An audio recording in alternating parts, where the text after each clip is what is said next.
حضرت عمر بن خطاب بیان کرتے ہیں کہ ایک دن ہم صحابہ رسول اللہ صلی اللہ علیہ وسلم کی مجلس مبارک میں بیٹھے ہوئے تھے کہ اچانک ایک آدمی ہمارے درمیان آیا جس کا لباس نہایت صاف ستھرے اور سفید کپڑوں پر مشتمل تھا اور جس کے بال نہایت سیاہ چمکدار تھے۔ اس آدمی پر نہ تو سفر کی کوئی علامت تھی کہ اس کو کہیں سے سفر کر کے آیا ہوا کوئی اجنبی آدمی سمجھا جاتا،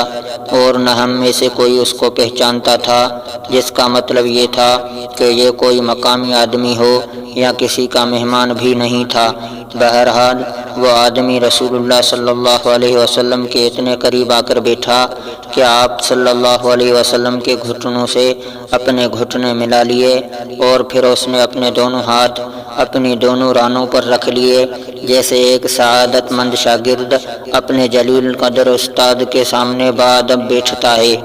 اور استاد کی باتیں سننے کے لیے ہمتاً متوجہ ہوتا ہے۔ اس کے بعد اس نے عرض کیا، اے محمد صلی اللہ علیہ وسلم، مجھ کو اسلام کی حقیقت سے آگاہ فرمائیے۔ رسول اللہ صلی اللہ علیہ وسلم نے فرمایا، اسلام یہ ہے کہ تم اس حقیقت کا اعتراف کرو اور گواہی دو کہ اللہ کے سوا کوئی معبود نہیں اور محمد صلی اللہ علیہ وسلم اللہ کے رسول ہیں، اور پھر تم پابندی سے نماز پڑھو، اگر صاحب نصاب ہو تو زکوٰۃ ادا کرو، رمضان کے روزے رکھو، اور زاد راہ میسر ہو تو بیت اللہ کا حج کرو۔ اس آدمی نے یہ سن کر کہا، آپ صلی اللہ علیہ وسلم نے سچ فرمایا۔ حضرت عمر رضی اللہ تعالیٰ عنہ فرماتے ہیں کہ اس تضاد پر ہمیں تعجب ہوا کہ یہ آدمی ایک لا علم آدمی کی طرح پہلے تو آپ صلی اللہ علیہ وسلم سے دریافت کرتا ہے اور پھر آپ صلی اللہ علیہ وسلم کے جواب کی تصدیق بھی کرتا ہے، جیسے اس کو ان باتوں کا پہلے سے علم ہو۔ پھر وہ آدمی بولا، اے محمد صلی اللہ علیہ وسلم، اب ایمان کی حقیقت بیان فرمائیے۔ آپ صلی اللہ علیہ وسلم نے فرمایا، ایمان یہ ہے کہ تم اللہ کو اور اس کے فرشتوں کو اور اس کی کتابوں کو، اس کے رسولوں کو اور قیامت کے دن کو دل سے مانو، اور اس بات پر یقین رکھو کہ برا بھلا جو کچھ پیش آتا ہے وہ نوشتہ تقدیر کے مطابق ہے۔ اس آدمی نے یہ سن کر کہا، آپ صلی اللہ علیہ وسلم نے سچ فرمایا۔ پھر بولا، اچھا اب مجھے یہ بتائیے کہ احسان کیا ہے؟ رسول اللہ صلی اللہ علیہ وسلم نے فرمایا، احسان یہ ہے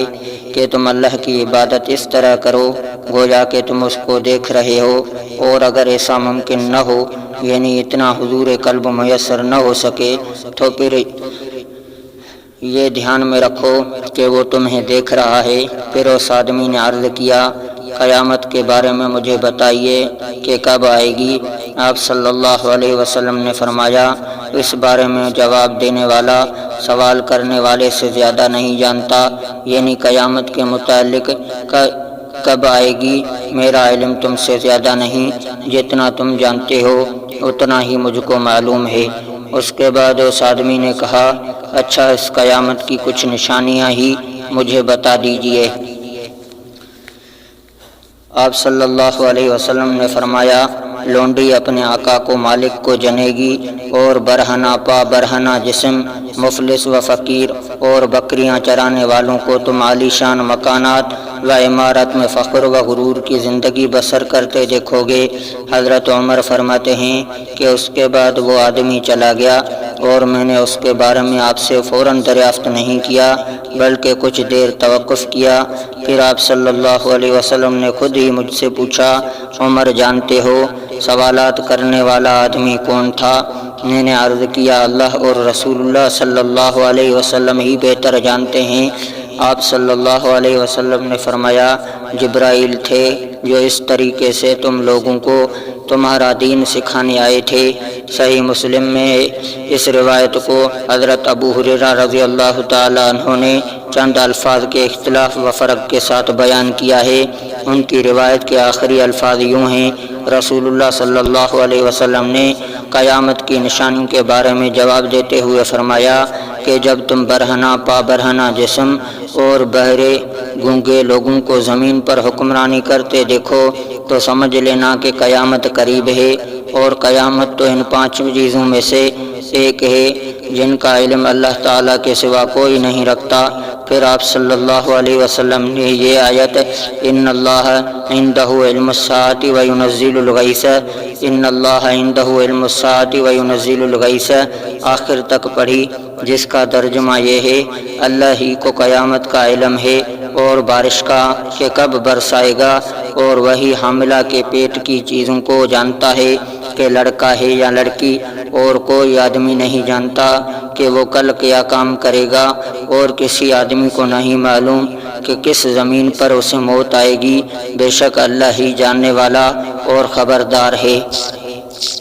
تشریح: یہ حدیث جبرائیل کہلاتی ہے کیونکہ یہ حدیث اس سوال و جواب یعنی انٹرویو پر مشتمل ہے جس کے ذریعے حضرت جبرائیل علیہ السلام نے بڑی خوبی کے ساتھ اسلام و ایمان کی حقیقت اور دین کی اساسی باتوں کا تعارفی خاکہ پیغمبر صلی اللہ علیہ وسلم کی زبان مبارک سے دنیا والوں کے سامنے پیش کرایا ہے۔ حدیث میں سب سے پہلے ایمان اور اسلام کی حقیقت بیان ہوئی ہے، جس سے ایمان اور اسلام کے درمیان یہ فرق بھی ثابت ہو جاتا ہے کہ ایمان کا تعلق تو باطنی یعنی تصدیق و اعتقاد سے ہے،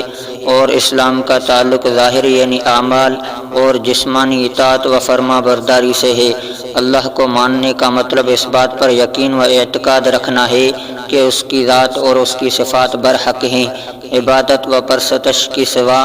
اور سزاوار صرف اسی کی ذات ہے، اس کے سوا کوئی معبود نہیں، کوئی اس کا ہمسر و شریک نہیں۔ فرشتوں کو ماننے کا مطلب اس بات میں یقین و اعتقاد رکھنا ہے کہ اللہ تعالیٰ کی ایک مخلوق فرشتوں کے نام سے موجود ہے۔ یہ فرشتے لطیف اور نورانی اجسام ہیں، ان کا کام ہر وقت اللہ تعالیٰ کی عبادت اور اس کے احکام کی تعمیل کرنا ہے۔ کتابوں کو ماننے کا مطلب اس بات پر یقین و اعتقاد رکھنا ہے کہ اللہ تعالیٰ نے مختلف ادوار میں اور وقتاً فوقتاً اپنے پیغمبروں پر جو کتابیں نازل فرمائی ہیں، اور ان میں 4 کتابیں نازل فرمائی ہیں اور جن کی تعداد 104 ہے، وہ سب کلام الہی اور احکام و فرامین الہی کا مجموعہ ہیں،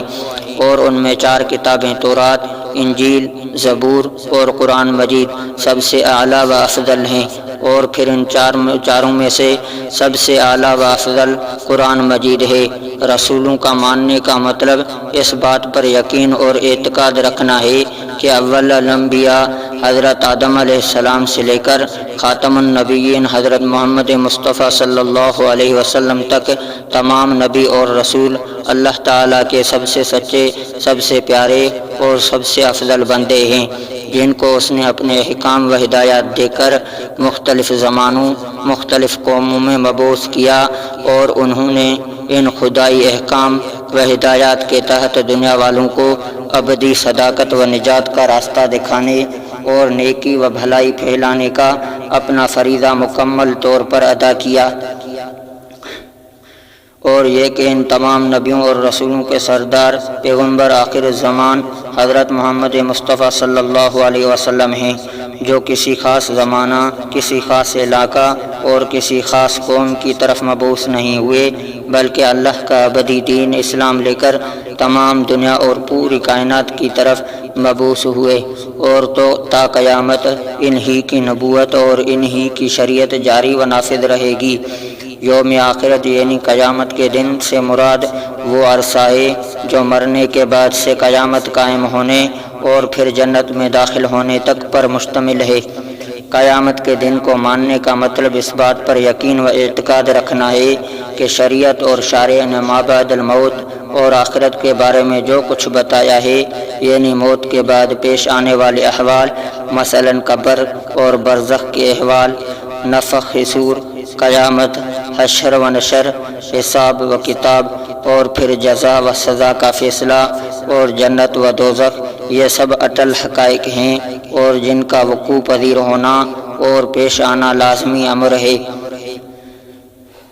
اس میں کوئی شک اور شبہ نہیں۔ تقدیر پر یقین رکھنے کا مطلب اس حقیقت کو دل سے تسلیم کرنا ہے کہ اس کائنات میں جو کچھ ہو رہا ہے وہ سب نوشتہ تقدیر کے مطابق اپنے اپنے وقت پر وقوع پذیر ہوتا ہے۔ آج جو بھی علم واضح ہوتا ہے، خود خواہ وہ نیکی کا ہو یا بدی کا، خالق کے کائنات کے علم اور تقدیر میں وہ ازل سے موجود ہے، لیکن اس کا یہ مطلب نہیں کہ بندہ مجبور و مضطر ہے۔ کتاب تقدیر نے انسان کو مختار بنایا ہے، یعنی اس کے سامنے نیکی و بدی کے دونوں راستے کھول کر اس کو اختیار دے دیا ہے۔